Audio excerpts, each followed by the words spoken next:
شب برات عبادت کی رات ہے، سجدے میں سر جھکاؤ شفاعت کی رات۔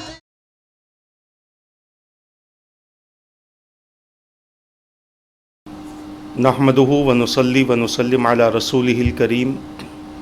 اما بعد فاعوذ باللہ من الشیطان الرجیم، بسم اللہ الرحمن الرحیم۔ حامیم والکتاب المبین، انا انزلناہ فی لیلۃ مبارکۃ انا کنا منذرین فیہا یفرق کل امر حکیم۔ آمنت باللہ صدق اللہ العظیم وصدق رسولہ النبی الامین المختار الکریم، ونحن علی ذلک لمن الشاہدین والشاکرین والحمد للہ رب العالمین۔ اللہم صلی وسلم وبارک علی سیدنا و مولانا محمد وعلی آلہ واصحابہ وبارک وسلم، صلاۃ و سلاما دائما علیک وعلی آلک واصحابک یا رسول اللہ صلی اللہ تعالی علیہ وسلم۔ عزیزان ملت اسلامیہ، محترم ناظرین و سامعین کرام، شعبان المعظم کی فضیلت اور اس کے ساتھ ساتھ اس ماہ معظم میں جو عظیم رات ہے جس کو ہم اور آپ شب برات کے نام سے جانتے ہیں، اس حوالے سے سلسلہ وار نشستیں چل رہی ہیں۔ سابقہ نشست میں عرض کیا گیا تھا کہ اللہ تبارک و تعالی نے اس مبارک رات کو کیا عظمتیں عطا فرمائی ہیں،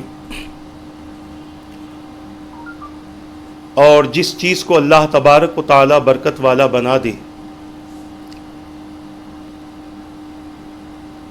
اس چیز کی عظمت کا عالم کیا ہوتا ہے، اس کا مقام و مرتبہ کیا ہوتا ہے۔ ماہ شعبان المعظم کی یہ عظیم رات جسے ہم اور آپ شب برات کہتے ہیں، اس رات اللہ تبارک و تعالی اہل زمین کے لیے خیر و برکت کی کثرت فرماتا ہے۔ بے شمار مغفرتیں اس رات میں ہوتی ہیں، بے شمار نعمتیں اللہ تبارک و تعالی اپنے بندوں کو عطا فرماتا ہے، اور بے شمار بندوں کی گناہوں کو رب قدیر اس رات کی عبادت اور اس رات کی تعظیم و تکریم کے باعث اپنے بندوں سے معاف فرما دیتا ہے۔ اسی لیے اکابرین نے اس رات میں عبادت کا اہتمام کیا اور مختلف انداز سے اللہ تبارک و تعالیٰ کی عبادات کی، نوافل کی کثرت کی، اور اس کے علاوہ تلاوت قرآن پاک اور دیگر عبادتوں میں، دیگر اذکار میں اپنا وقت وہ گزارا کرتے تھے، اور اس چیز کی انہوں نے عادت سی بنا لی تھی۔ یوں تو ان کی زندگی کی اکثر راتیں خدا کی عبادت ہی میں گزرتی تھی، بہت کم سویا کرتے تھے، اور زیادہ سے زیادہ وقت اللہ تبارک و تعالیٰ کی عبادت و اطاعت میں مصروف رکھنے کی کوشش کرتے تھے، جس کی بنیاد پر اللہ تبارک و تعالیٰ نے انہیں اپنے محبوب اور مقدس ترین بندوں میں شامل فرمایا، اور قیامت تک اللہ تبارک و تعالیٰ کے وہ مقبول اور محبوب بندے ہم سب کے لیے آئیڈیل بن گئے۔ عرض کر رہا تھا کہ شب برات اہم رات ہے، اور اس رات کے حوالے سے مختلف روایتیں ام المؤمنین سیدتنا عائشہ صدیقہ رضی اللہ تعالی عنہا سے ملتی ہیں کہ اس رات حضور اکرم صلی اللہ تعالی علیہ وسلم کے کس خاص معمول کی طرف آپ نے توجہ فرمائی، کون سی خاص دعائیں حضور اکرم صلی اللہ تعالی علیہ وسلم اس رات اللہ کی بارگاہ میں کیا کرتے تھے، اور ان دعاؤں کے ذریعے حضور اکرم صلی اللہ تعالی علیہ وسلم نے اپنی امت کو کیا تعلیم عطا فرمائی۔ حضرت علی رضی اللہ تعالیٰ عنہ سے روایت ہے کہ آپ نے بیان فرمایا، حضور اکرم صلی اللہ تعالی علیہ وسلم نے ارشاد فرمایا، نصف شعبان کی رات میں اللہ تبارک و تعالی اپنی شان کے مطابق آسمان دنیا پر جلوہ افروز ہوتا ہے، اور مشرک، دل میں کینہ رکھنے والوں، رشتہ داریوں کو منقطع کرنے والے اور بدکار عورت کے سوا تمام لوگوں کو بخش دیتا ہے۔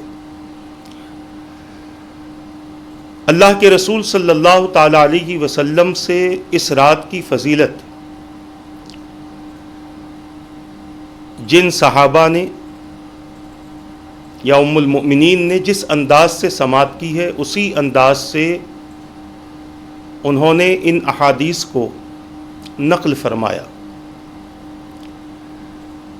ایک روایت ایسی بھی ملتی ہے، انشاءاللہ آگے ہم عرض کریں گے، کہ شراب پینے والا، زنا کرنے والا، جوا کھیلنے والا، ماں باپ کی نافرمانی کرنے والا، بعض روایتوں میں ہے سود کھانے والا، اس رات اپنی بخشش اور مغفرت سے محروم کر دیا جائے گا، کیونکہ وہ حرام کاری میں ملوث ہے اور ایسے اعمال میں ملوث ہے جن اعمال کو اللہ تبارک و تعالی اپنے بندوں سے ناپسند فرماتا ہے، جس میں بندوں کا نقصان ہے، بندوں کے ذریعے کسی اور بندے کا نقصان ہے، تو رب قدیر نے ان تمام چیزوں کو اپنے بندوں کے لیے حرام و ناجائز قرار دیا۔ اس کے باوجود بندہ اپنے نفس کے دھوکے میں آ کر، شیطان کے مکر کا شکار ہو کر، معاشرے کی غلط صحبتوں کو اختیار کر کے اگر یہ عمل کرتا ہے، تو اللہ تبارک و تعالی اس بندے کی اس غلط حرکت کی وجہ سے اپنی ناراضگی کا اظہار فرماتا ہے، اور ایسے بندے پر اللہ تبارک و تعالی کی خاص رحمتوں کا نزول نہیں ہوتا، بلکہ ایسے بندے اللہ تبارک و تعالی کی خاص رحمتوں سے محروم کر دیے جاتے ہیں۔ انشاءاللہ تبارک و تعالی ہم ہر چیز کو مختصر انداز سے ذکر کریں گے، تاکہ ہمیں پتہ چلے کہ جن جرائم کے سبب بندہ اللہ تبارک و تعالی کی رحمت سے محروم ہو جاتا ہے اور اپنی مغفرت اور اپنی بخشش سے محروم ہو جاتا ہے،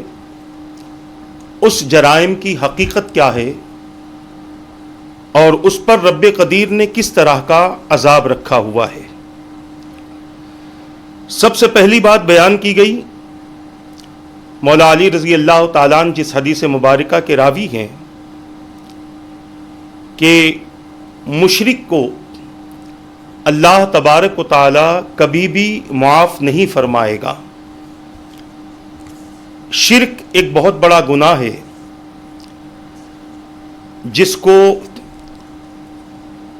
جس سے اللہ تبارک و تعالی نے قرآن مقدس میں کئی مقامات پر اپنے بندوں کو منع فرمایا۔ انبیاء کرام کی تشریف آوری اسی شرک کے خاتمے کے لیے تھی، اور بندوں کو یہ بتانا مقصود تھا کہ تم جن پتھروں کی عبادت اور پرستش کرتے ہو، جن درختوں کی پرستش کرتے ہو، جس مٹی کے ذریعے تم اپنے باطل معبودوں کو بناتے ہو، تیار کرتے ہو، یا جس طریقے سے بھی تم اللہ تبارک و تعالیٰ کے علاوہ کسی اور کی پرستش کرتے ہو، یہ سارے کام شرک میں شمار کیے جاتے ہیں۔ اور اللہ تبارک و تعالیٰ کے یہاں اگر کوئی ظلم عظیم ہے، یعنی بہت بڑا ظلم کہ جس کی کوئی انتہا نہیں ہے، وہ ہے شرک۔ اللہ تبارک و تعالیٰ اپنے بندوں سے بہت سارے گناہوں کو توبہ کی وجہ سے معاف فرما دیتا ہے، مگر شرک کو معاف اس لیے نہیں کیا جاتا کہ جب تک بندہ ان معبودان باطل سے بیزارگی کا اظہار نہ کرے، اور جب تک بندہ ان سے دوری اختیار نہ کرے اور ایک اللہ کی عبادت نہ کرے، اس وقت تک اس بندے کے اس جرم کو معاف نہیں کیا جاتا۔ اللہ تبارک و تعالیٰ نے قرآن مقدس میں اپنے بندوں کو جا بجا شرک سے باز رہنے کی تعلیم عطا فرمائی۔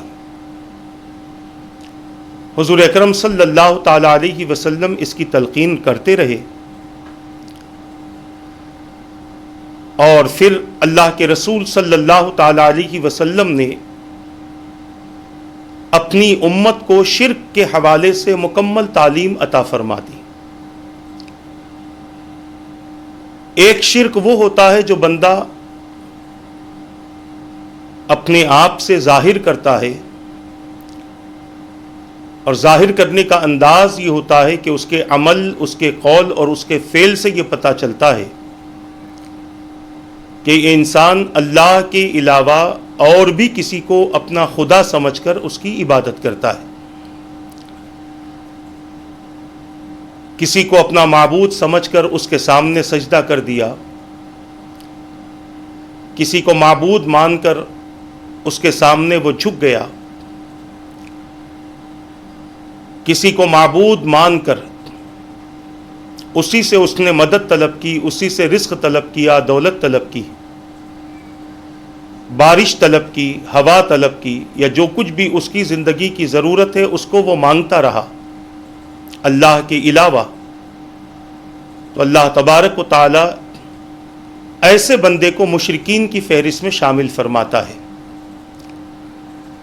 اور جب تک وہ بندہ توبہ کر کے شرک سے بیزارگی کا اظہار نہ کر لے اور ایک اللہ کی عبادت کا مکمل ارادہ نہ کر لے،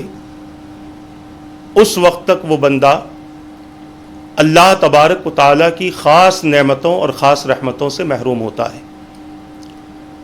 اکابرین نے شرک کی دو قسمیں بیان فرمائی، ایک شرک جلی ہے اور ایک شرک خفی ہے۔ شرک جلی جو میں نے آپ حضرات کے سامنے رکھ دیا، جو بندے کے اعمال، افعال اور اقوال سے ظاہر ہوتا ہے، اور ایک ہے شرک خفی، یعنی چھپا ہوا شرک ہوتا ہے جو بندے کے اندر ہوتا ہے، اور بعض احادیث کے ذریعے اکابرین نے ایمان والوں کے ساتھ اس شرک کا ذکر فرمایا ہے، مگر یہ شرک وہ شرک نہیں ہے کہ جس سے بندہ مکمل اللہ کی نعمتوں سے محروم ہو جائے۔ یہ شرک وہ ہے کہ بندے کا ایمان تو باقی رہتا ہے، مگر بندے کے اعمال اس شرک خفی کی وجہ سے ختم ہو جاتے ہیں۔ ایک شرک وہ ہے جو ایمان تو رہتا ہی نہیں ہے، یعنی مکمل کفر ہی کفر ہے، اور ایک شرک وہ ہے کہ جس سے بندے کا ایمان تو باقی رہتا ہے، مگر اس کے اعمال صالحہ اس کے پاس میں باقی نہیں رہتے، کیونکہ وہ اپنے قول، اپنے فعل اور اپنے عمل، اپنی حرکتوں کے ذریعے اپنے اعمال کو برباد کر لیتا ہے۔ انشاءاللہ تبارک و تعالی کوشش کریں گے کہ ہم اس کی تفصیل آپ کے سامنے بیان کریں۔ اللہ کے رسول صلی اللہ تعالی علیہ وسلم نے اپنی امت کو شرک سے بچنے کی تعلیم عطا فرمائی۔ شرک کہتے کسے ہیں؟ تو اس کے متعلق بتایا گیا کہ شرک شرکت سے بنا ہے، اور شرک کا مطلب یہ ہے کہ آدمی اللہ کی کسی مخلوق کو اس کے برابر ٹھہرائے، اور جو عبادت اور بندگی اللہ تبارک و تعالیٰ کے لیے کرتا ہے اس میں اس کو بھی ساتھی بنا دے، ہر بندگی میں اس کو شریک ٹھہرائے، چاہے یا پھر بعض عبادتوں میں اس کو شریک ٹھہرائے۔ عبادت حقیقت میں ایک جامع عمل ہے، ایک جامع لفظ ہے۔ اس سے مراد ان تمام اقوال و افعال کی بجا آوری ہے جنہیں اللہ تبارک و تعالی اپنی ذات کے لیے پسند فرماتا ہے، جیسے نمازیں پڑھنا ہے، روزے رکھنا ہے، حج کرنا ہے، نذر ماننا ہے، اس کی قسمیں کھانا ہے، اور اسی طرح مانگنا ہے، فریاد کرنا ہے، توکل کرنا ہے، اس کے لیے قربانی کرنا ہے، اس کی خاطر رکوع و سجود کرنا ہے، خانہ کعبہ کا طواف کرنا ہے، اور اسی سے امیدیں رکھنا، اسی کی عبادت کرنا، اسی سے ڈرتے رہنا، اور تمام عبادتوں میں اللہ تبارک و تعالیٰ کی رضا کی نیت رکھنا۔ اب اگر ان میں سے بندہ کوئی عبادت کسی غیر کے لیے کرتا ہے تو پھر چونکہ اس کا عقیدہ غیر کے لیے اگر یہ ہے کہ میں اسے خدا کا شریک بناتا ہوں، یا پھر یہ وہ ذات ہے، یہ وہ شخص ہے کہ جس سے مانگتے ہیں تو معاذ اللہ ایسا لگتا ہے کہ خدا سے مانگ رہے ہیں، جو دیتا ہے تو ایسا لگتا ہے جیسے معاذ اللہ خدا ہی دے رہا ہے، جو مدد کرتا ہے تو ایسا لگتا ہے جیسے خدا ہی مدد کر رہا ہے، اور اس کے علاوہ بہت ساری چیزیں ہیں جو بندے کی اپنی سوچ اور اپنے فکر کے حساب سے ہوتی ہیں۔ تو ایسی سوچ اور ایسی فکر اگر کسی بندے کی اللہ تبارک و تعالیٰ کی ذات کے ساتھ ہو،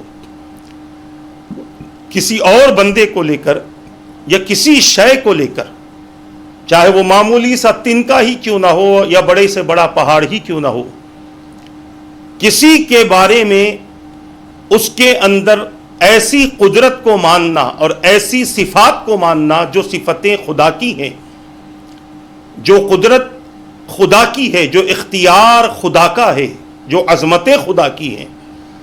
ایسی چیزوں کو اگر کوئی بندہ کسی کے ساتھ مانتا ہے تو وہ مشرک ہے، چاہے وہ اپنے اسلام کا اظہار کتنے ہی بڑے انداز سے کیوں نہ کرتا ہو، کتنے ہی لوگوں کا کتنا ہی جمع غفیر اس کے پاس کیوں نہ رہتا ہو۔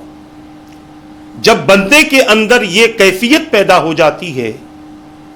کہ وہ اپنے آپ کو خدا کے برابر سمجھنے لگتا ہے یا لوگ اسے خدا کے برابر بنا دیتے ہیں، اور وہ بندہ ان لوگوں کو اس کام سے روکتا نہیں ہے، تو پھر وہ بندہ بھی گناہگار ہے، اور اس بندے کے ماننے والے بھی اسی کی راہ چل کر اللہ تبارک و تعالیٰ کی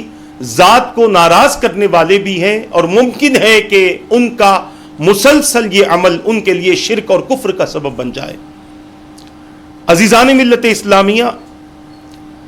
اللہ تبارک و تعالیٰ کی ذات کے ساتھ شریک کرنے والا، قرآن کہتا ہے انہ من یشرک باللہ فقد حرم اللہ علیہ الجنۃ ومأواہ النار وما للظالمین من انصار۔ بے شک جو اللہ کا شریک ٹھہرائے تو اللہ نے اس پر جنت حرام کر دی، اور اس کا ٹھکانہ دوزخ ہے، اور ظالموں کا کوئی مددگار نہیں۔ شرک کہتے کس کو ہیں؟ آپ کو یہ مختصر سے طور پر میں نے آپ حضرات کے سامنے یہ بات رکھ دی ہے۔ اللہ تبارک و تعالیٰ کی عبادات ہو کہ اطاعت ہو، اللہ کے احکامات کی پابجائی ہو، بندہ اللہ تبارک و تعالیٰ کی عبادات کو چھوڑ کر کسی اور کے پاس اپنی ضرورت کی خاطر کھڑا ہوا ہے، اور اس کے اندر معاذ اللہ ذرہ برابر بھی یہ خیال آ جائے کہ اذان ہو گئی ہے اور اگر میں نماز کے لیے چلا جاؤں تو میرا یہ کام ادھورا رہ جائے گا، تو معاذ اللہ ایسا بندہ اللہ تبارک و تعالیٰ کی نعمت کا نعمت کے ساتھ کفر کر رہا ہے، اور سامنے والے کو یہ سمجھتا ہے کہ یہ شخص میرا کام بنانے والا ہے، نمازوں سے میرا کام نہیں بنتا۔ ہمیں اس بات کا علم ہونا چاہیے کہ انسان سے کفر کن کلمات کی وجہ سے ظاہر ہوتا ہے، اور انسان سے شرک کن کلمات کی وجہ سے ظاہر ہوتا ہے۔ اس بات کا بندے کو اندازہ کرنا چاہیے اور بندے کو اس بات کا علم ہونا چاہیے۔ اکابرین نے اس کی تفصیلات بیان فرمائی ہے کہ کس زبان کے کس کلمے سے بندہ کافر ہو جاتا ہے اور کون سے کلمے کے اظہار سے بندہ مشرک ہو جاتا ہے۔ نہیں معلوم ہم اپنی زبانوں سے کیا کیا نکال دیتے ہیں۔ آپ نے سنا ہوگا جو میں نے پہلے ہی کہہ دیا کہ بعض حضرات سے اگر کہیں کہ نماز کے لیے چلیے تو وہ کہتے ہیں نماز کو جاؤں گا تو میرا گاہک خراب ہو جائے گا اور پھر میرے لیے پریشانی اور مصیبتیں آ جائیں گی معاذ اللہ۔ زبان سے کہنے کو تو اس نے کہہ دیا نماز کے تعلق سے، مگر اس نے یہ بھی نہیں سوچا کہ کس عبادت کے انکار کے ذریعے اپنی ذات کو آباد کرنا چاہتا ہے اور اپنے آپ کو وہ بہت زیادہ مضبوط کرنا چاہتا ہے۔ انشاءاللہ کبھی موقع بنے گا تو اس کی تفصیل بیان کریں گے کہ کون سے ایسے کلمات ہیں کہ جس کے ادا کرنے سے بندہ ایمان سے خارج ہو جاتا ہے اور مشرکین اور کفار کی جماعت میں وہ داخل ہو جاتا ہے۔ تو عرض کر رہا تھا کہ اللہ تبارک و تعالیٰ کی ذات کے ساتھ کسی چیز کو بھی اگر کوئی بندہ کسی چیز کو شریک کرتا ہے تو پھر اس بندے کے لیے تباہی اور بربادی ہے۔ شرک کی حقیقت کیا ہے، اس کے بعد ہم شرک کے حوالے سے احادیث بھی آپ کے سامنے عرض کریں گے، اور یہ جو باتیں ہم بیان کر رہے ہیں یہ شب برات ہی کے حوالے سے ہے کہ اللہ تبارک و تعالیٰ اس رات مشرک کی معافی نہیں فرمائے گا، شرک کرنے والے کی معافی نہیں فرمائے گا، چاہے وہ شرک کرنے والا خدا کی ذات میں کسی کو شریک کرتا ہو یا خدا کی صفات میں کسی کو شریک کرتا ہو۔ اب ہم دیکھ لیں کہ کہیں ہم کچھ ایسا تو نہیں کر رہے ہیں کہ بعض بندوں کو ہم خدا کی صفات میں شریک کر رہے ہوں یا دنیا کو خدا کی صفات میں شریک کر رہے ہوں کہ ہم اللہ کی عبادت کریں گے تو ہمارا یہ نقصان ہو جائے گا، اور وہ نقصان کا تصور خدا کی عبادت کے مقابلے میں کرنا یہ بندہ مومن کے لیے بہت بڑا گناہ بھی ہے اور اس کے لیے اس کے ایمان کی خرابی اور بربادی کا ذریعہ ہے۔ جیسے بہت ساری عورتوں کا بھی آج کل یہ مزاج بنا ہوا ہے،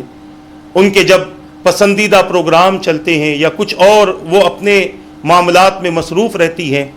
ان سے کہا جاتا ہے کہ نماز پڑھ لو تو وہ کہتی ہے کہ نماز پڑھیں گے تو کہیں یہ ہمارا ڈائیلاگ مس نہ ہو جائے،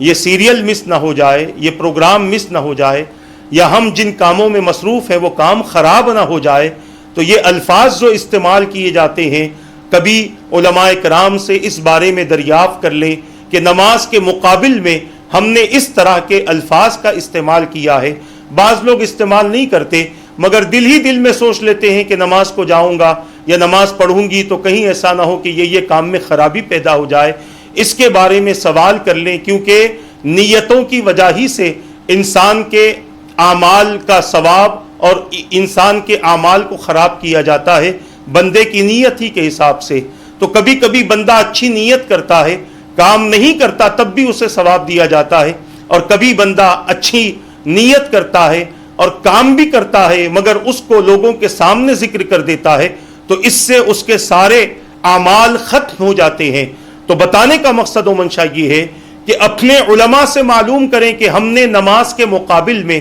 روزے کے مقابل میں، اللہ اور اس کے رسول کے حکم کے مقابلے میں ان چیزوں کا ہم نے ذکر کیا ہے۔ کسی کو شادی کے وقت میں کہا جاتا ہے کہ آرکیسٹرا جو کرتے ہو، یہ گانوں کی محفل جو کرتے ہو، یہ جو ناچتے ہو اور یہ اس قسم کے جو فواحشات تم کرتے ہو، یہ گناہ کے کام ہے، اللہ اور اس کے رسول نے منع کر دیا ہے۔ تو سامنے والا بڑی بے باکی کے ساتھ کہتا ہے کیا خوشی میں بھی ہم یہ کام نہیں کر سکتے؟ عزیزان ملت اسلامیہ، تو کسی سے پوچھیں، کسی عالم سے، کسی علامہ سے پوچھیں کہ ہم نے اللہ اور اس کے رسول کے حکم کے مقابلے میں اس چیز کو لا کر کھڑا کر دیا ہے، کیا ہمارا ایمان باقی ہے یا ہمارا ایمان ختم ہو گیا اور ہم کفر میں داخل ہو گئے اور ہمیں اس بات کا اندازہ تک نہیں ہے۔ اکابرین نے کئی ایسی باتیں بیان فرمائی ہے. انشاءاللہ بہت جلد وہ سلسلہ ہم آپ کے سامنے شروع کریں گے تاکہ پتہ چلے کہ زبان پر کون سے کلمات کی وجہ سے ہم اپنے ایمان سے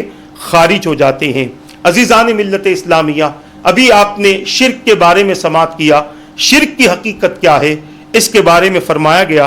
کہ شرک کی حقیقت یہ ہے کہ خالق کو مخلوق کے مشابہ سمجھا جائے، اور مشرک وہ ہے جو اللہ کی خصوصیات الوہیت میں کسی مخلوق کو اس کے مشابہ سمجھے. اسی طرح الوہیت کی خصوصیات میں سے ایک یہ بھی ہے کہ نفع ہے، ضرر ہے، اور ملک ہے، بادشاہت ہے، دینا ہے، منع کرنا ہے. اس کا اختیار صرف اللہ تبارک و تعالیٰ کی ذات ہی کو ہے. عزیزان ملت اسلامیہ، اس لیے بندے کو چاہیے کہ خوف و رجا اور توکل اور اعتماد کا تعلق اللہ تبارک و تعالیٰ کی ذات سے مضبوط رکھے، اور اس بات کو مان لے کہ اگر اللہ تبارک و تعالیٰ کسی کو کچھ دینا چاہے تو کوئی روک نہیں سکتا، اور رب قدیر کسی کو کچھ نہ دینا چاہے تو دنیا کی کوئی طاقت اسے دلا نہیں سکتی. کسی کے بارے میں رب کا کچھ فیصلہ ہو گیا، اس فیصلے کو دنیا کی کوئی طاقت بدل نہیں سکتی. ہاں، ہمیں اس بات کی اجازت دی گئی ہے کہ تم دعا کرو، دعاؤں سے تقدیریں بدلتی ہیں. تم دعا کر کے اللہ تبارک و تعالیٰ کی بارگاہ میں اپنے آپ کو پیش کرو. ممکن ہے کہ تمہاری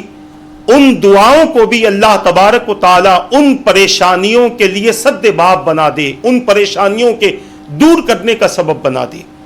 اسی لیے اللہ کے رسول صلی اللہ تعالیٰ علیہ وسلم ہر معاملے میں دعا کا اہتمام فرماتے تھے، تاکہ اس دعا کے ذریعے آنے والی جو مصیبتیں ہیں وہ دور ہوں، اور جو آنے والی مصیبتیں ہیں اس سے حفاظت ہو جائے. مگر آج ہمارے پاس اللہ سے مانگنے کا وقت ہی نہیں ہے. دنیا والوں کے پاس مانگنے جائیں گے، ایک ایک دو دو پانچ پانچ گھنٹہ کھڑے ہوں گے. بینک کی لائن میں اپنے خود کا پیسہ لینے کے لیے کئی گھنٹے ہم کھڑے ہوں گے. مگر جب اللہ تبارک و تعالیٰ کی بارگاہ میں مانگنے کی بات آتی ہے، دعا کی بات آتی ہے، تو بندے کی کیفیت یہ ہوتی ہے کہ بندہ زیادہ دیر بیٹھنا نہیں چاہتا. مسجدوں میں آنے والے کئی تو ایسے ہیں جو امام کے سلام پھیرنے کا انتظار کرتے رہتے ہیں، اور امام سلام پھیر دے تو فوری مسجد سے بھاگ جاتے ہیں اور بتاتے ہیں کہ ہمیں دعا کی ضرورت ہی نہیں ہے. جبکہ رب قدیر مانگنے والے کو پسند فرماتا ہے، دعا کرنے والے کو پسند فرماتا ہے. دعا کرنے والا جب دعا کرتا ہے، آمین کہنے والے جب آمین کہتے ہیں، فرشتے بھی ساتھ میں آمین کہتے ہیں، اور جن کی آمین فرشتوں کی آمین کے ساتھ مل جائے، اللہ تعالیٰ ان بندوں کی دعاؤں کو قبول فرما لیتا ہے. مگر آج بندے کو مانگنے کے لیے، اللہ سے مانگنے کے لیے وقت نہیں ہے. بندہ انتظار نہیں کر پا رہا ہے کسی چیز کا. ذری سی مصیبت محسوس ہوتی ہے تو دنیا والوں کے دروازوں پر وہ گھنٹوں کھڑا ہونا پسند کرتا ہے، اور اس مصیبت کو دور کرنے کے لیے وہ اپنے رب کی طرف رجوع ہونا نہیں چاہتا. آج یہ کیفیت ہماری ہو چکی ہے. بے شمار عورتیں عاملوں کے چکر لگاتی پھرتی ہیں کہ ہماری پریشانی، ہماری مصیبتیں دور ہو جائیں. یہ بات سن لے، وہ ذریعہ ضرور بن سکتے ہیں، وہ آپ کی مصیبت کو دور نہیں کر سکتے، وہ آپ کی پریشانی کو دور نہیں کر سکتے، وہ آپ کے جسم پر ہونے والے جادو کو دور نہیں کر سکتے، وہ آپ کے جسم کے اثرات اور ملامتوں کو دور نہیں کر سکتے. ان کو دور کرنے والا صرف خدا ہی ہے. ہاں، بھلے وہ ذریعہ ضرور بن سکتے ہیں. جو ذریعہ بنتا ہو اس کے پاس گھنٹوں ہم دیتے ہیں، اور جو مصیبتیں دور کرتا ہے اس کے پاس بیٹھنے کے لیے اور اس کی عبادت کے لیے ہمارے پاس میں وقت نہ رہا. یہ میں تعلیم دینا چاہتا ہوں، تنقید نہیں کر رہا ہوں. ذرا غور کریں ہم نے اپنی زندگی کو کس راہ پر لا کر چھوڑ دیا ہے، اور ہماری کیفیتیں اور ہماری حالت کیا ہو چکی ہے. یہی وجہ ہے کہ ایک پریشانی ختم نہیں ہوتی، دوسری بڑھنا شروع ہو جاتی ہے. اللہ کی عبادت میں اپنا دل لگاؤ، اور اللہ تبارک و تعالیٰ کی ذات کے ساتھ اور اللہ کی صفات کے ساتھ کسی کو بھی شریک بنانا چھوڑ دو. اگر کسی کو سمجھتے ہو تو آپ ذریعہ سمجھو. ذریعہ سمجھنے پر کفر کا فتویٰ نہیں لگتا. آپ کو بھوک لگ رہی ہے، کھانا چاہیے، آپ نے خدا سے مانگا، کسی نے لا کر کھانا دے دیا، تو آپ اس کھانے کو کھا سکتے ہیں، یہ آپ کے لیے کفر نہیں ہے، کیونکہ اللہ سے مانگا، اللہ نے ایک ذریعہ پیدا کر دیا۔ اسی طرح بعض لوگ ایک عجیب قسم کی کیفیت رکھتے ہیں کہ کبھی کبھی ان کے یہاں یہ مزاج اور یہ تصور ہوتا ہے کہ اللہ کے علاوہ کسی سے بھی مانگنا شرک ہے، جبکہ وہ خود مانگتے پھرتے ہیں۔ مدرسے والے ہیں تو آل اولاد کے صدقے مانگتے پھرتے ہیں، مسجدوں والے چندے مانگتے پھرتے ہیں، بیت المال والے مال مانگتے پھرتے ہیں، تو یہ چیز شرک نہیں ہے۔ جب وہ مانگے تو شرک نہ ہو، اور ہم اگر کسی سے مانگ لیں تو مشرک ہو جائیں۔ پھر وہ کہتے ہیں نہیں تم قبر والوں سے مانگتے ہو، تم نبی سے مانگتے ہو، تم رسول سے مانگتے ہو۔ تو مانگنے والے کی نیت دیکھی جائے کہ مانگنے والا خدا سمجھ کر رسول سے مانگتا ہے تو وہ ہمارے یہاں بھی مشرک ہے۔ کسی ولی کی مزار پر کسی ولی کو کوئی خدا سمجھ کر مانگ رہا ہے تو ہمارے یہاں وہ بھی مشرک ہے۔ مگر اللہ کا محبوب اور مقبول ترین بندہ سمجھ کر مانگ رہا ہے تو یہ شرک نہیں ہے۔ احادیث کی کتابوں میں ایسی حدیثیں بھی ملتی ہیں کہ حضور اکرم صلی اللہ علیہ وسلم کے وصال مبارک کے بعد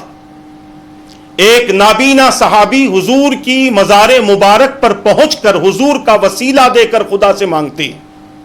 اور اللہ تعالیٰ اس وسیلے کے سبب ان کی تمام تر مشکلوں کو دور فرما دیتا ہے۔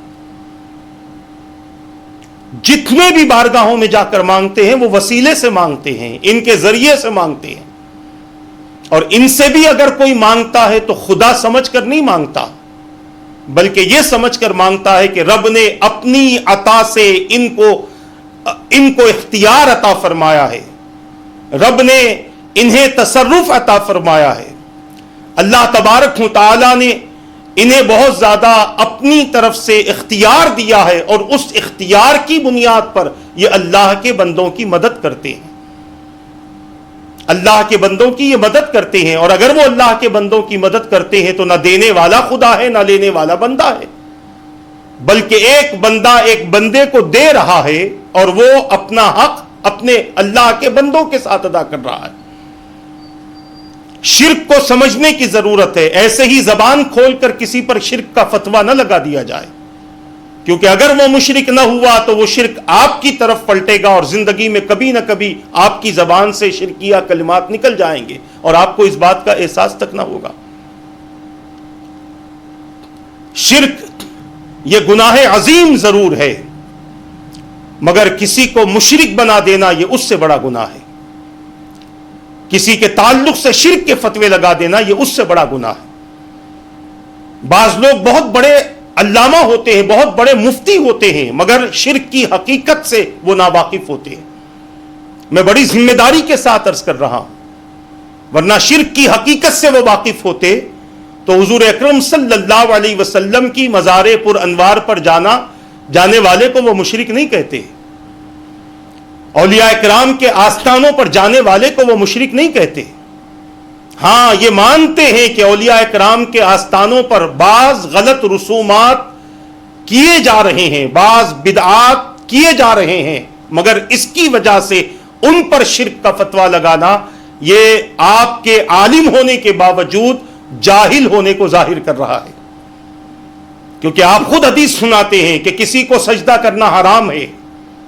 اگر کوئی کسی کی قبر پر سجدہ کرتا ہے تو یقیناً وہ حرام ہے، کیونکہ حدیث میں آ گیا ہمارے نزدیک بھی وہ حرام ہے۔ مگر حرام کام کفر اور شرک نہیں ہوتا۔ اگر حرام کام کفر اور شرک ہو تو کوئی دنیا میں مسلمان باقی نہ رہے، کیونکہ جھوٹ بولنا بھی حرام ہے، غیبت کرنا بھی حرام ہے،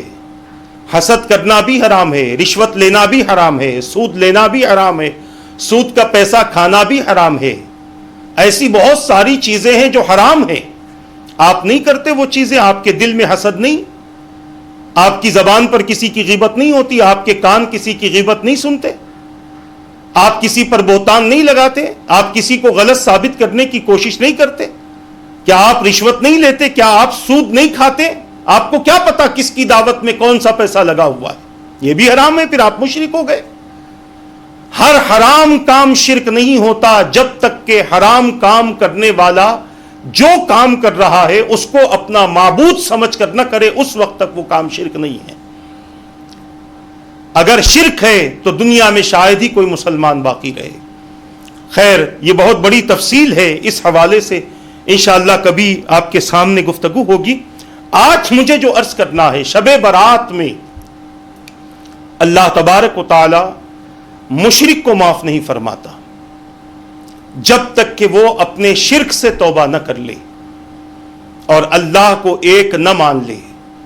اور جن جن لوگوں کو، جن جن چیزوں کو خدا کا شریک بناتا تھا، جب تک ان چیزوں سے بیزارگی کا اظہار نہ کر لے، اس وقت تک وہ مومن نہیں ہو سکتا۔ ایمان صرف زبان سے اقرار کا نام نہیں ہے، دل سے تصدیق کرنے کا نام ایمان ہے۔ تو لہٰذا اللہ تبارک و تعالیٰ کی ذات کے ساتھ بندے کا تعلق اس انداز کا ہو کہ ہمیں جو کچھ مل رہا ہے وہ خدا کی ذات ہی سے مل رہا ہے۔ ذریعہ انسان بن جاتا ہے، مگر حقیقت یہ ہے کہ جب تک اللہ تبارک و تعالیٰ کا حکم نہ ہو، آدمی کی اپنی مرضی سے کوئی کام نہیں ہوتے۔ اسی لیے انسان بڑا جلد باز ہے اور ہر کام کو جلد بازی میں کرنا چاہتا ہے۔ پہلے دیکھتا ہے کہ مجھ پر جو مصیبت آئی ہے وہ نماز، روزہ، نذر و نیاز سے اگر جلدی ختم نہیں ہوتی تو پھر وہ دنیا داروں کی طرف رخ کرنا شروع کرتا ہے، اللہ کے نیک بندوں کی طرف جاتا ہے، وہاں جا کر قرآن کے ذریعے، احادیث کے ذریعے اپنے کام کو پورا کرنے کی کوشش کرتا ہے، اور جب یہ دیکھتا ہے کہ یہاں سے بھی میرا کام پورا نہیں ہو رہا اور جلد نہیں ہو رہا، تو پھر جادوگروں کے پاس جانے کی کوشش کرتا ہے، اور جادوگروں کے پاس جا کر گندے علوم کے ذریعے، کفر اور شرک کے ذریعے اپنے کام کو جلدی سے کروانے کی کوشش کرتا ہے۔ اب اس میں اس کی نیت ہوتی ہے، اس کی سوچ ہوتی ہے، اور اس کی سوچ کے مطابق رب قدیر اس بندے کے ساتھ میں فیصلہ فرماتا ہے۔ جہاں جا کر اسے یقین ہوتا ہے وہیں سے اس کا کام بنا دیا جاتا ہے، بھلے ہی وہ مشرکین کے پاس چلا جائے، وہیں سے اس کا کام بنا دیا جاتا ہے۔ اب اس انسان کی عادت اور فطرت یہ ہو جاتی ہے کہ بعد میں اگر کوئی کام اس کا نہیں بنتا تو وہ نہ قرآن کی طرف آتا ہے، نہ نماز کی طرف آتا ہے، نہ روزوں کی طرف آتا ہے، نہ نذر و نیاز کی طرف آتا ہے، نہ اچھے نیک اللہ کے بندوں کے پاس جاتا ہے، بلکہ سیدھا وہ مشرکین کے پاس پہنچ جاتا ہے کہ پہلا میرا کام اسی کے ذریعے ہوا تھا، اب میرا کام اسی کے ذریعے ہوگا۔ وہ اپنے کام بنانے کی چکر میں یہ بھی نہیں دیکھتا کہ میں ایک کفر سے، شرک سے میں مدد لے رہا ہوں اپنے کام کو پورا کرنے کے لیے۔ اسے تو بس اتنی ہی غرض ہے کہ میرا کام ہو جائے کیسے بھی کیوں نہ ہو، اور اس کی چکر میں وہ بندہ ایمان سے خارج ہو جاتا ہے اور اسے اس بات کا احساس تک نہیں ہوتا۔ آج کی دنیا میں دولت کمانے کے لیے لوگ کیا کیا نہیں کر رہے، یہ مجھے بتانے کی ضرورت نہیں ہے۔ جائیداد ہڑپنے کے لیے لوگ کیا کیا نہیں کر رہے، اپنی جائیداد کو اپنے نام پر کروانے کے لیے لوگ کیا کیا نہیں کر رہے۔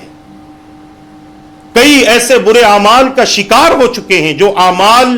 ان کے لیے کفر کا سبب بنتے ہیں۔ دولت تو بچ جاتی ہے، ایمان کہاں رہا؟ دولت تو محفوظ ہو گئی، اسلام اور دین کہاں گیا؟ اس بارے میں سوچا ہے؟ نہیں، بس ہمیں پیسہ چاہیے، بس اور کچھ نہیں۔ ہمیں بڑی بلڈنگیں، بڑی عمارتیں اور ہماری جائیدادیں چاہیے، اس میں کسی کو حصہ نہیں دینا، باقی سب کو ختم کر دینا ہے، لہٰذا ہمیں بس یہ چاہیے، ہمیں دین اور ایمان سے کیا مطلب؟ الا ماشاءاللہ، میں سب کی بات نہیں کر رہا ہوں۔ یہ شرک بہت بڑا گناہ ہے، اس کو کبھی معاف نہیں کیا جائے گا۔ تھوڑی سی دولت، تھوڑی سی جائیداد کی خاطر بندہ اگر اس میں گرفتار ہے تو مرنے کے بعد جنت کی نعمتوں سے، جنت کی اللہ کی رحمتوں سے بندہ محروم کر دیا جائے گا۔ اسی لیے ضرورت اس امر کی ہے کہ بندہ اس چیز کی حقیقت کو سمجھے، تاکہ جب کسی چیز کی حقیقت بندے کی سمجھ میں آتی ہے تو اس کے بعد بندہ کوشش کرتا ہے کہ ایسے اعمال سے وہ پرہیز کرتا رہے اور ایسے اعمال سے وہ اپنے آپ کو محفوظ کرتا رہے۔ یہ بات ذہن میں رکھ لیں، گناہوں کی فہرست ہمارے اکابرین نے بڑی بیان فرمائی ہے۔ کسی نے 7 گناہوں کا تذکرہ کیا، حدیث میں 9 گناہوں کا ذکر ملتا ہے، بعضوں نے کہا 70 گنا، بعضوں نے 40 گنا کا ذکر کیا، بعضوں نے 70 کہا، بعضوں نے 200 کے اوپر کہا، بعضوں نے 400 کہا، بعضوں نے 700 کہا۔ گناہوں کی بڑی طویل فہرست ہے، اور اللہ کے رسول صلی اللہ تعالی علیہ وسلم کی احادیث کے ذریعے ان تمام گناہوں کی طرف اشارہ بھی کیا گیا ہے کہ کون کون سا گناہ ہے جس سے بندے کو بچنا ضروری ہے۔ یہ بات ذہن میں رکھ لیں، جب تک گناہوں سے نہ بچیں گے نیک کام کر ہی نہیں سکتے، اور اگر نیک کام کرتے بھی رہیں گے گناہ کرتے کرتے تو ان نیک کاموں میں بھی گناہوں کا اثر باقی رہتا ہے۔ گناہ کرتے کرتے اچانک اذان ہوئی، نماز کے لیے آ گئے، نماز میں ان گناہوں کا اثر باقی رہتا ہے، روزوں میں گناہوں کا اثر باقی رہتا ہے، حج میں گناہوں کا اثر باقی رہتا ہے۔ جب تک بندہ گناہ صغیرہ و کبیرہ سے توبہ نہ کر لے، اس وقت تک وہ بندہ کوئی نیک عمل کر ہی نہیں سکتا، اور اگر کر بھی لے تو گناہوں کی زیادتی کے سبب وہ نیک عمل اس کے لیے بربادی اور تباہی کا ذریعہ بن جاتا ہے۔ گناہوں کے بارے میں معلوم کریں کہ کون کون سا عمل گناہ ہے، اور کس کس کام کے ذریعے ہم اپنے رب کو ناراض کر رہے ہیں، ہم اپنے رب کی رحمت کو اپنے سے دور کر رہے ہیں، اس کو سمجھنے کی ضرورت ہے۔ تو عرض کر رہا تھا کہ گناہ بہت زیادہ ہیں، گناہوں کی ایک طویل فہرست ہے، اکابرین نے بیان فرمائی، اور اس میں جو سب سے بڑا گناہ ہے وہ ہے اللہ کی ذات کے ساتھ میں شرک کرنا۔ آج انشاءاللہ تبارک و تعالی اس کے حوالے سے چند باتیں کریں گے، آئندہ نشست میں اس کی اور بھی تفصیل بیان کرنے کی کوشش کی جائے گی انشاءاللہ۔ اللہ کی ذات کے ساتھ میں شرک کرنا یہ بہت بڑا گناہ ہے۔ اگر کوئی بندہ اللہ کی ذات کے ساتھ شرک کرتا ہے تو یقیناً وہ اپنی ذات کے لیے گناہ عظیم کا انتظام کر رہا ہے، اپنی ذات کے لیے گناہ عظیم کا وہ انتظام کر رہا ہے۔ عزیزان ملت اسلامیہ، بندے کو چاہیے کہ وہ شرک کے تعلق سے علم حاصل کرے، کیونکہ یہ بھی ہمارے علم کا ایک حصہ ہے۔ ایمان کو بچانے کے لیے اس کا علم ہونا ضروری ہے، اور کفر کن چیزوں سے لاحق ہوتا ہے، کن باتوں سے بندہ مشرک ہوتا ہے، اس کا علم بھی ہونا بہت ضروری ہے۔ جب تک اس کا علم نہ ہو تو نہ ہم اپنے ایمان کو بچا سکتے ہیں، اور نہ یہ بھی پتا کر سکتے ہیں کہ ہم کافر ہیں کہ مشرک ہیں۔ کفر اور شرک صرف کسی کے سامنے سجدہ کرنے سے، اس کو خدا سمجھ کر سجدہ کرنے سے نہیں ہوتا، بلکہ کئی ایسے اقوال ہیں جو زبان سے نکالنے سے بھی بندہ مشرک ہو جاتا ہے، کئی ایسے اعمال ہیں جو جسم سے کرنے سے بھی بندہ کافر ہو جاتا ہے۔ ان چیزوں کا علم ہونا ہمارے لیے ضروری ہے۔ اب لوگ اگر یہ کہیں کیا بات ہے بھی ہم نے کلمہ پڑھ لیا بس یہ کلمہ ہمیں بچا لے گا، تو کلمہ آپ نے زندگی میں ایک مرتبہ پڑھا ہے، اور صبح سے لے کر شام تک کئی مرتبہ کفر سے، شرک سے، ایمان سے آپ کا رابطہ ہوتا ہے،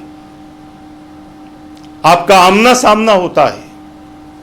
کبھی ایمان کو مضبوط کرنے والے اعمال سے آپ کا آمنا سامنا ہوتا ہے،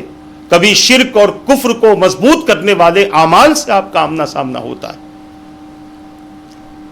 اسی لیے زندگی میں صرف ایک مرتبہ کلمہ پڑھنے کی تلقین نہیں کی گئی، بلکہ میرے آقا نے فرمایا اپنے ایمان کو تازہ کرتے رہو۔ صحابہ نے پوچھا کیسے؟ حضور نے فرمایا کثرت سے لا الہ الا اللہ پڑھتے رہو۔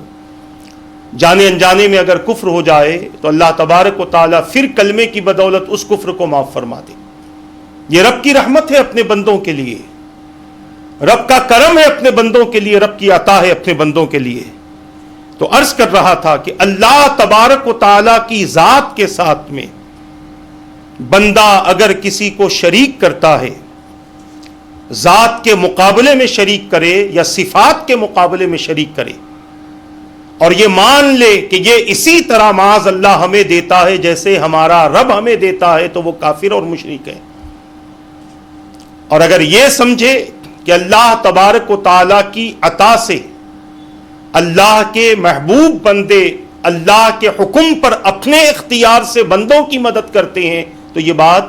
غلط نہیں ہے، یہ کفر بھی نہیں ہے، یہ شرک بھی نہیں ہے۔ شرک اسی وقت ہوتا ہے جب بندہ اللہ کی ذات و صفات کے مقابل میں کسی کو لا کر کھڑا کر دے۔ عزیزان ملت اسلامیہ، ایسے کئی واقعات تاریخ کی کتابوں میں موجود ہیں، اکابرین کے حوالے سے موجود ہیں کہ جب اپنی مکمل کوششیں کر لیتے تھے اللہ کو راضی کر لینے کی، اور پھر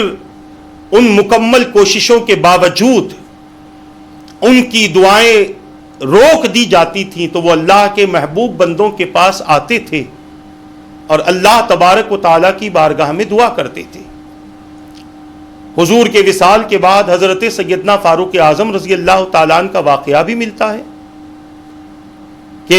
حضور اکرم صلی اللہ علیہ وسلم کے چچا حضرت عباس رضی اللہ تعالیٰ عنہ یا ابن عباس رضی اللہ تعالیٰ عنہما کو کھڑا کر کر ان کے وسیلے سے اللہ کی بارگاہ میں دعا کی ہے، حضور کا وسیلہ دیتے ہوئے، حضور کی نسبت کو ظاہر کرتے ہوئے اللہ کی بارگاہ میں دعا کی، اور اللہ تبارک و تعالیٰ نے قحط کو رب قدیر نے بارش میں تبدیل فرما دیا۔ نیک بندوں کے وسیلے کام آتے ہیں، ان کا وسیلہ لینا شرک نہیں ہوتا۔ جن کے نزدیک شرک ہے وہ اپنے بہت سارے کاموں میں وسیلے لیا کرتے ہیں، مگر ان کے نزدیک جب وہ خود کریں تو کوئی غلط نہیں ہے، اور جب کوئی حضور کا چاہنے والا اللہ سے اور اللہ کے بندوں سے محبت کرنے والا یہ عمل کرتا ہے تو اس پر کفر اور شرک کے فتوے لگا دیے جاتے ہیں۔ میرے پیارے آقا صلی اللہ تعالی علیہ وسلم کے پیارے دیوانوں، ضرورت اس امر کی ہے کہ اس کی حقیقت کو سمجھنے کی کوشش کریں۔ انشاءاللہ تبارک و تعالی آئندہ نشست کا آغاز ہم اسی سے کریں گے کہ اللہ تبارک و تعالی نے شرک کو اپنے بندوں سے کتنا ناپسند فرمایا، کفر کو اپنے بندوں سے کتنا ناپسند فرمایا، اور کفر کے علاوہ، شرک کے علاوہ رب قدیر نے ہر جرم کو معاف کرنے کا اعلان فرما دیا ہے۔ کفر اور شرک کو اللہ تبارک و تعالی نے معاف نہ کرنے کا اعلان فرما دیا۔ لہذا اپنے آپ کو ان تمام اعمال سے دور رکھو جن اعمال کے ذریعے کفر ہم پر لازم ہوتا ہو، یا جن اعمال کے ذریعے لوگ یہ سمجھ لے کہ یہ بندہ کافر ہے یا مشرک ہے، یہ مومن تو نہیں ہو سکتا۔ بس یہی عرض کرنا ہے کہ شب برات اللہ تبارک و تعالی مشرک کو معاف نہیں فرمائے گا۔ سب سے پہلا جو شخص ہوگا جسے شب برات معافی نہ ملے گی وہ مشرک ہے۔ اور پھر یہی سمجھ لیں کہ کوئی یہ نہ سمجھے کہ صرف وہ لوگ ہی مشرک ہیں جو اللہ کے علاوہ کسی اور کی عبادت کرتے ہیں، بلکہ اپنے خود کا بھی جائزہ لینے کی ضرورت ہے کہ کہیں کوئی ہم سے ایسے اعمال، ایسی باتیں، ایسے افعال صادر تو نہیں ہوتے کہ جس کی وجہ سے ہم پر بھی شرک کا فتویٰ لگتا ہو یا کفر کا فتویٰ لگتا ہو۔ اگلی نشست میں اس کی تفصیل احادیث کے ذریعے، قرآن کی آیتوں کے ذریعے بیان کرنے کی سعادت حاصل کی جائے گی۔ اللہ تبارک و تعالی مجھے اور آپ کو اس جرم سے محفوظ فرمائے، اپنے اور اپنے حبیب کی رضا والی زندگی نصیب فرمائے۔ میرے مولا ہم سب کو، تیرے تمام بندوں کو مولا کفر کی نجاست سے محفوظ فرما، شرک کی غلاظت سے محفوظ فرما۔ اے رب قدیر ایمان کامل عطا فرما دے، ہمارے گناہوں کو معاف فرما۔ ہماری زبان سے جانے انجانے میں کبھی ایسے کلمات نکل گئے ہو مولا اس کو معاف فرما دے، اپنے حبیب کے صدقے ہم پر رحم فرما، برحمتک یا ارحم الراحمین۔ السلام علیکم ورحمۃ اللہ وبرکاتہ۔ شب برات عبادت کی رات ہے، سجدے میں سر جھکاؤ شفاعت کی